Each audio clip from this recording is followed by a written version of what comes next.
Alors dans cette vidéo, un petit retour d'expérience à propos d'une fuite sur un pneu de voiture. Donc j'en ai parlé un petit peu dans les vidéos précédentes, car j'avais acheté du matériel justement à cause de ce problème-là. Donc c'est une fuite improbable sur ce pneu. Pourquoi je parle d'improbable? Ben, ça on va le voir dans la vidéo, car comme on peut le voir, le pneu en tout cas extérieurement est en très bon état. Donc ayant une crevaison lente sur le pneu arrière droit, qu'est-ce que j'ai fait? Eh bien, j'ai été au garage pour faire réparer mon pneu. Le seul souci, c'est que le premier mécanicien n'a pas trouvé la fuite. Ce qui fait que j'ai été voir le responsable du garage et je lui ai dit que je perds un bar en 3 jours, en gros. Donc, il y a une fuite. Donc, le monsieur me dit, bah, repassez dans 3 jours et on refera une autre recherche de fuite avec un autre technicien. Et le deuxième technicien a trouvé la fuite. Et franchement, j'aurais jamais cru que la fuite puisse venir de là, car comme j'ai dit, mon pneu, en tout cas extérieurement, il est pas mal.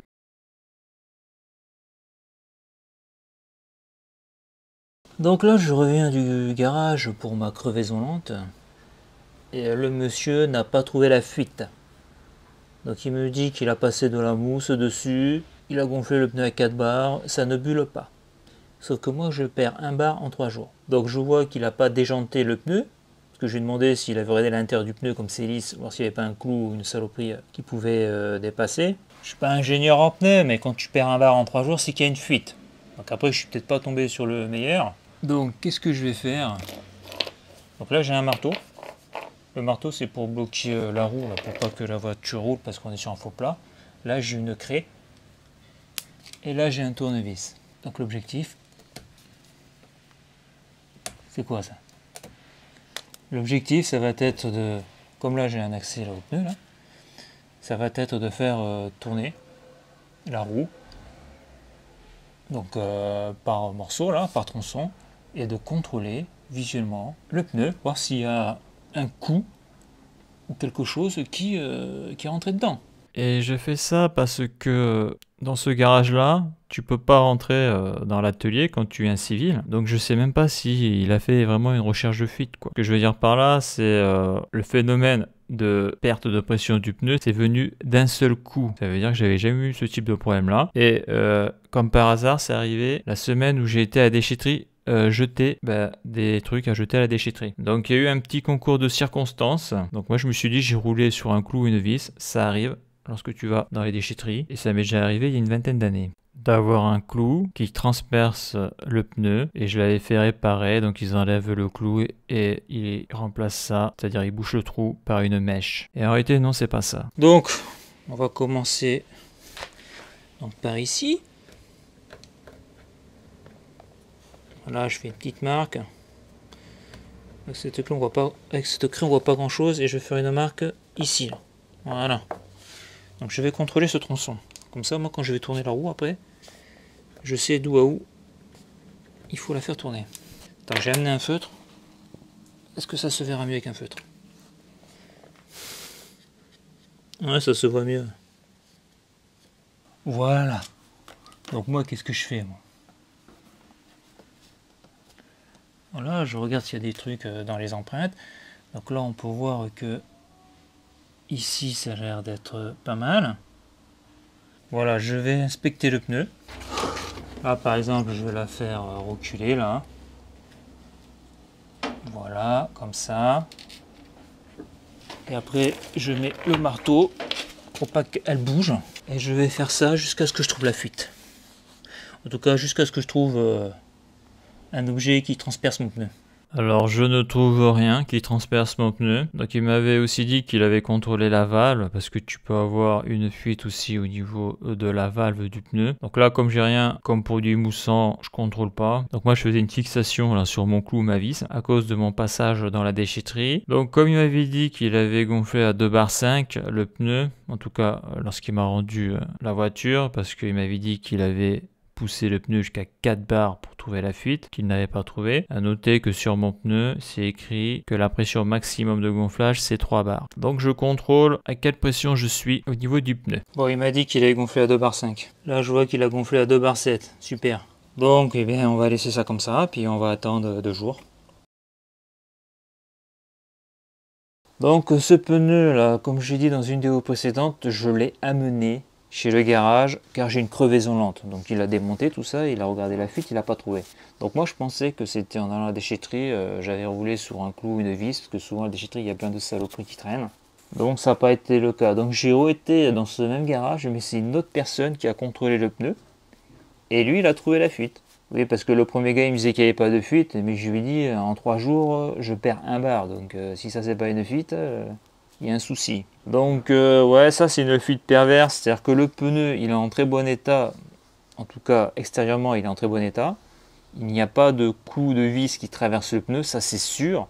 Par contre la fuite, et c'est là où c'est pervers, c'est qu'elle se situe entre la jante et le coin du pneu là. C'est-à-dire qu'il y a un endroit, parce que le gars il a déjanté, parce qu'à l'intérieur il a mis un produit pour savoir où ça pissait. Donc si tu gonfles le pneu très fortement au-dessus de 2 bar 5, genre 3 bars, la fuite tu la vois pas, parce que la paroi du pneu plaque sur la jante, donc tu ne vois pas la fuite.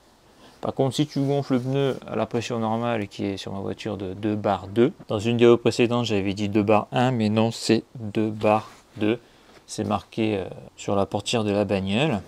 Et bien 2 bar 1, en 3 jours je perds pratiquement un bar parce que ça pisse entre la jante et le pneu. Donc ce pneu il a 12 ans, c'est ce que m'a dit le gars, les pneus quand ils vieillissent ils commencent à craqueler. Donc là on le voit pas trop, mais ouais ça craquelle un petit peu, c'est léger. Et c'est vrai que quand tu vois mon pneu on dirait qu'il est tout neuf. Donc ce pneu a 12 ans et il a 85 000 km. Voilà, et d'ailleurs il y a marqué la date sur le pneu. Donc c'est du Made in Korea, donc c'est vraiment d'origine avec la voiture. Voilà, donc il m'avait dit que c'était un pneu de 2009, je sais pas où il a trouvé la date là-dessus, mais bon voilà. Donc eh ben, ce pneu est mort, parce que je vais pas m'amuser à regonfler tous les 3 jours la bagnole, puis même ça peut être dangereux. Donc je vais devoir changer les 2 pneus. Voilà. Voilà, dégoûté. Donc changer les 2 pneus. Pour des pneus multi-saison, Goodyear, il y en a avec la pose et tout, là il y en a pour 200 €. TTC. C'est vrai que ça me dégoûte là, on voit que c'est en bon état, hein. On voit que c'est en bon état, hein. Mais on voit aussi que c'est craquelé légèrement là, un peu partout là. Voilà, voilà, le arrière d'origine qui pisse sur le côté là. Et ce qui est étonnant, c'est que c'est venu d'un coup, hein. Ça n'a pas prévenu et c'est venu. Et donc ça a été un concours de circonstances quand j'étais à la déchetterie. Jeter des trucs. Donc ça il faut y penser, hein. Soit tu as la crevaison classique avec un clou ou une vis, soit ça pisse au niveau de la valve, soit le gars m'a dit que des fois, après ça dépend des jantes, les jantes peuvent être fuyardes, mais ça c'est une jante acier, donc c'est pour ça après il faut déjanter le pneu pour voir si la jante est en bon état. Et après il y a le cas comme moi où c'est entre la jante et le pneu où ça pisse là, donc je sais plus comment ça s'appelle le bord du pneu là, mais ça arrive. Donc le pneu est mort. Donc on peut voir que les rainures sur ce pneu sont vraiment profondes. D'ailleurs on peut voir sur mon capteur de pression, la Michelin, quand je fais la mesure de la profondeur de la rainure du pneu, suivant comment je le place, je trouve entre 3,7 et 4 mm de profondeur. Donc je suis encore loin, très loin du témoin d'usure du pneu. Donc on peut voir des petites craquelures sur le pneu. Donc ce pneu il a 12 ans et 1 mois. En tout cas la voiture je l'ai depuis 12 ans et 1 mois. Et les pneus arrière donc ont aussi 85 000 km car je ne les ai jamais changés, ils sont d'origine. Les seuls pneus que j'ai changés c'est à l'avant. Alors c'est vrai qu'à une époque, il y a longtemps, on disait que lorsque tu changeais tes pneus à l'avant, il fallait mettre les neufs, donc les roues, il fallait les passer à l'arrière et les roues arrière, les passer à l'avant. Donc ça il me semble que ça se fait plus, parce que quand j'étais au garage changer mes pneus avant, on m'a pas demandé si je voulais inverser les pneus, mettre les roues arrière à l'avant et les pneus neufs donc qui allaient sur les jantes avant, les passer à l'arrière. Donc est-ce que c'est normal qu'un pneu au bout de 12 ans se mettre à pisser, à fuir, je sais pas. Peut-être aussi qu'il y a peut-être eu, mais je m'en souviens pas, un choc en montant sur un trottoir, ce genre de choses. J'en ai aucune idée. Mais en tout cas, je suis un peu dégoûté parce que le rainurage du pneu est très bon. 3,7 mm, je suis loin du témoin d'usure et que il est mort quand même quoi. Donc je suis pas un spécialiste du pneu. Peut-être que c'est pas mal, 12 ans pour un pneu. Et un pneu arrière. Et surtout, ce que l'on voit, c'est que les pneus à l'arrière de la voiture ne s'usent pas par rapport à ceux qui sont à l'avant. Bien sûr, à l'avant c'est normal vu que c'est une traction pression. Donc il va falloir que je retourne une troisième fois au garage pour mettre des pneus neufs. Et c'est dans ces moments-là que tu apprécies d'avoir un gonfleur de pneus 12 volts, car tu as juste à brancher, appuyer sur le bouton et ça gonfle tout seul. Car quand tu as une crevaison lente, il faut gonfler pratiquement tous les jours. Pour la sécurité, il vaut mieux. Donc comme j'ai commandé mes pneus, et bien là je vais aller les changer. Sauf qu'avant je contrôle la pression du pneu arrière droit qui a le problème. Alors contrôle du pneu, de la pression. Ouais, 2 bars, ça n'a pas bougé. Hein. Ça n'a pas bougé depuis qu'il m'a remis le pneu. Donc il a déjanté pour contrôler, après il l'a remis. Et depuis qu'il a fait ça, ça ne fait plus. Alors quand je dis que ça n'a pas bougé, c'est par rapport à la pression de 2 bars, car on l'avait vu, là j'avais mesuré au début de la vidéo une pression plus élevée, mais moi justement là, après, j'ai dégonflé le pneu jusqu'à 2 bars pour voir justement ce phénomène de fuite, voir si le pneu allait se dégonfler, vu que entre le moment où j'ai commandé le pneu et le moment où j'ai été au garage, il s'est passé pratiquement 7 jours, et là je constate que ça n'a pas bougé, et donc il n'y a plus de fuite. Donc qu'est-ce que je fais? Eh bien je vais au garage, une fois au garage, je laisse ma voiture, donc pour changer les pneus, et en attendant je prends mon smartphone et je fais des recherches sur internet. Et qu'est-ce que je découvre? Eh bien je découvre que lorsque tu as une voiture qui est ancienne, donc la jante vieillit et le pneu vieillit, eh bien il peut arriver qu'au bout d'un certain temps, tu aies une fuite entre le pneu et la jante. Donc on appelle ça au niveau du pneu, là où ça fuit, le talon du pneu. Donc tu peux avoir une fuite entre le talon et la jante, ce qui est normal. Et donc pour ne plus avoir une fuite entre le talon du pneu et la jante, il suffit juste d'enlever le pneu de la jante, mettre de la pâte d'étanchéité. Alors il me semble que la pâte qu'ils mettent sur le pneu pour pouvoir remettre le pneu sur la jante, il me semble que ça fait ça. Donc c'est pour ça, lorsque le gars a déjanté le pneu et après, lorsqu'il l'a remonté sur la jante, eh bien, une semaine après, car j'ai attendu une semaine pour pouvoir faire le remplacement de ces pneus-là, eh bien, la pression n'avait pas bougé. Alors qu'avant, je perdais un bar au bout de 3 jours. Sauf qu'en faisant mes recherches, je me suis aussi rendu compte que sur le site de Michelin, donc fabricant de pneus, ils conseillaient pour des pneus de plus de 10 ans, même s'ils étaient en bon état, vu que les pneus, ça reste quand même sur une voiture quelque chose d'extrêmement important pour la sécurité, de les remplacer. Donc moi, comme mes pneus ont 12 ans et comme je fais aussi de l'autoroute, donc sur l'autoroute je roule à 130, donc bon, j'ai pas trop envie d'avoir des soucis avec un pneu un peu fatigué, donc je les ai quand même changés. Mais voilà. Donc ça veut dire quoi ça? Eh bien ça veut dire que si tu as une fuite entre le talon du pneu et ta jante, eh bien tu n'as pas besoin de changer ton pneu. Par exemple, s'il a 5 ans, ça sert à rien de le changer. Il suffit juste de le déjanter, de mettre de la pâte d'étanchéité et de remettre le pneu et c'est reparti pour un tour. Donc ce qui m'étonne quand même, c'est que le premier mécano, le technicien là, au garage, m'avait dit que le pneu n'avait pas de fuite. Je suis quand même étonné que quand tu travailles dans un garage et que tu changes des pneus, je suis étonné que tu ne saches pas ça. Car au niveau technique, sur une bagnole, le remplacement d'un pneu sur une jante, c'est pas ce qu'il y a de plus compliqué. À partir du moment où tu as la machine pour enlever et mettre les pneus sur une jante. C'est comme changer une batterie de base, c'est pas ce qu'il y a de plus compliqué. Donc voilà, donc maintenant que je le sais, si ça doit m'arriver par exemple sur les pneus avant, parce qu'ils commencent à vieillir, si j'ai une fuite entre la jante et le talon, eh bien je dirais au technicien là, s'il ne sait pas, s'il trouve pas la fuite, pas de panique, c'est entre la jante et le talon, il faut juste mettre une pâte d'étanchéité pour supprimer la fuite. En gros, je vais lui dire c'est ce qu'il doit faire, voilà. Bien sûr, si le pneu a 5 ans, si le pneu a 12 ans comme le mien, j'aurais pu le faire aussi, mais là l'intérêt c'est que maintenant j'ai des pneus neufs et surtout j'ai aussi des pneus multi-saison. Donc ça peut servir s'il neige, ce genre de choses. Voilà pour ça. Bon ben voilà, le pneu a été changé, les 2 pneus arrière. Donc là la question que je me pose, c'est à combien il a gonflé les pneus. Donc ça c'est pneus multi-saison, donc comme ça je suis tranquille, s'il y a de la neige, ce genre de choses. Donc là ce que je veux contrôler là, c'est la pression du pneu vite fait là. Donc théoriquement la pression c'est 2 bar 2, je suis sûr qu'il a gonflé à 2 bar 4.